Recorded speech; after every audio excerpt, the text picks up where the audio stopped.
അപ്പോൾ ബക്കറ്റ് ചിക്കന് ശേഷം ആരാന്ന് ചോദ്യത്തിന് ഉത്തരം വന്നേക്കാണ് ഗുണ്ടാ ചിക്കനാണ്. ആദ്യം ഒരു ചട്ടി വയ്ക്കുക, അതിൽ കുറച്ച് വെള്ളം ഒഴിക്കുക, ചൂടായ ശേഷം നമ്മൾ ചിക്കൻ ഇട്ട് കൊടുക്കുകയാണ്, നന്നായിട്ട് വേവിക്കാനായിട്ട്. ഇത് അടച്ചു വെക്കുക.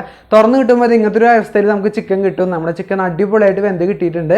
അപ്പോൾ ചിക്കൻ റെഡി. ഇനിയിപ്പോൾ അടുത്ത് നോക്കണം, നമ്മൾ ആ ചിക്കൻ വേവിച്ച് അതേ വെള്ളത്തിലേക്ക് നമ്മൾ ഉരുളക്കിഴങ്ങ് ഇട്ട് കൊടുക്കുകയാണ് വേവിക്കാനായിട്ട്. ആ ഉരുളക്കിഴങ്ങ് വേവിക്കുന്ന സമയത്ത് ഇതേ ചിക്കൻ നമുക്ക് ഇതേപോലെ ഒന്ന് ചീകി എടുക്കാം.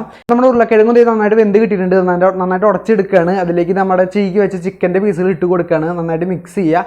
അതിനുശേഷം നമ്മുടെ മസാലകൾ എടുത്ത് വെച്ച് നമ്മുടെ മുളക് പൊടി, മീറ്റ് മസാല, ഉപ്പ് ഇതെല്ലാം ഒന്നുകൂടി ഇട്ടിട്ട് അടിപൊളിയായിട്ട് ഒന്നുകൂടി ഒന്ന് മിക്സ് ചെയ്തെടുക്കുക. അതിനുശേഷം നമ്മുടെ പ്രധാനപ്പെട്ട സാധനം മോസറല ചീസ് ഇട്ട് കൊടുക്കുകയാണ്, കൂടെ നമ്മുടെ ബ്രെഡ് ക്രംസും അതെല്ലാം ഒന്നിട്ടിട്ട് ഒന്നുകൂടി ഒന്ന് മിക്സ് ചെയ്തെടുക്കുക. അതായത് ഇങ്ങനത്തെ ഒരു പരുവത്തിൽ നമുക്ക് സാധനം കിട്ടും.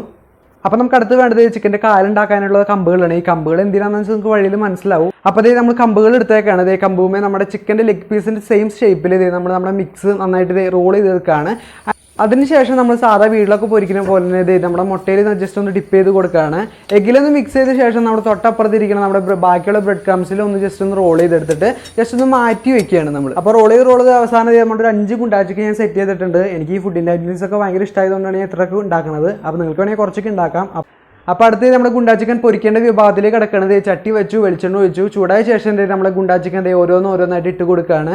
അപ്പോൾ വെളിച്ചെണ്ണ ഇട്ട് കൊടുക്കുമ്പോൾ അതിന് ഷേപ്പ് ഒന്ന് പോകാണ്ടിരിക്കാൻ വേണ്ടി ജസ്റ്റ് ഒന്ന് റോൾ ചെയ്തിട്ട് വെളിച്ചെണ്ണ ഇട്ട് കൊടുക്കുക. അപ്പോൾ സാധനം നമ്മൾ വിചാരിച്ചാലും പെട്ടെന്ന് വന്നിട്ട് വറന്ന് കിട്ടും. അപ്പോൾ സിമ്മിലിട്ട് യൂസ് ചെയ്യാൻ നോക്കുക, അല്ലെങ്കിൽ കരിഞ്ഞു പോകാനുള്ള നല്ല ചാൻസ് ഉണ്ട്.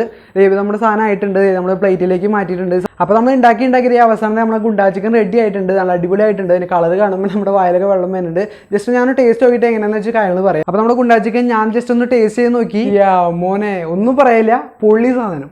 സംഭവം ഇത്ര സിമ്പിളാണെങ്കിലും ഇത്ര കിടുക്കാഴ്ചയായിട്ട് കിട്ടുമെന്ന് ഒരിക്കലും വിചാരിച്ചിരുന്നില്ല. സംഭവം കിടു തന്നെയാണ്, ഒരു രക്ഷയില്ലാത്തൊരു ഫുഡാണ് നമ്മുടെ ഗുണ്ടാ ചിക്കൻ. അപ്പോൾ ഇത്ര നേരം നമ്മൾ കണ്ടും കേട്ടിരുന്ന നിങ്ങളുടെ അവസ്ഥ എനിക്ക് നന്നായിട്ട് മനസ്സിലാവും. അപ്പോൾ എല്ലാവരും ഓടിപ്പോയിട്ട് വേഗം നമ്മുടെ ഗുണ്ടാ ചിക്കൻ ഉണ്ടാക്കാൻ നോക്കുക. എന്തെങ്കിലും ഡൗട്ട് ഉണ്ടെങ്കിൽ നമുക്കൊരു ചെറിയ ചാനലൊക്കെ ഉണ്ട് യൂട്യൂബിൽ. ഈ ഗുണ്ടാ ചിക്കൻ നമ്മൾ ഇത്തിരി ഡീറ്റെയിൽ ആയിട്ട് ഇത്തിരി രസമായിട്ട് നമ്മുടെ യൂട്യൂബ് ചാനൽ നമ്മൾ അപ്ലോഡ് ചെയ്തിട്ടുണ്ട്. അപ്പോൾ ആർക്കെങ്കിലും വീഡിയോ മൊത്തമായിട്ട് കാണാൻ താല്പര്യമുള്ളവർ എന്തായാലും നമ്മുടെ യൂട്യൂബ് ചാനൽ പോയി കണ്ടോളൂ. പിന്നെ നമ്മൾ സപ്പോർട്ട് ചെയ്യാൻ മറക്കരുത്, കൂടെ നമ്മുടെ ഫ്രണ്ട്സിന് ഷെയർ ചെയ്യാനും മറക്കരുത്. അപ്പോൾ ഗൈസ്, അപ്പോൾ ഇതേപോലുള്ള കിടുക്കാച്ചി വീഡിയോസ് ആയിട്ട് ഞാൻ മറ്റൊരു വീഡിയോയിൽ കാണാം. ബൈ.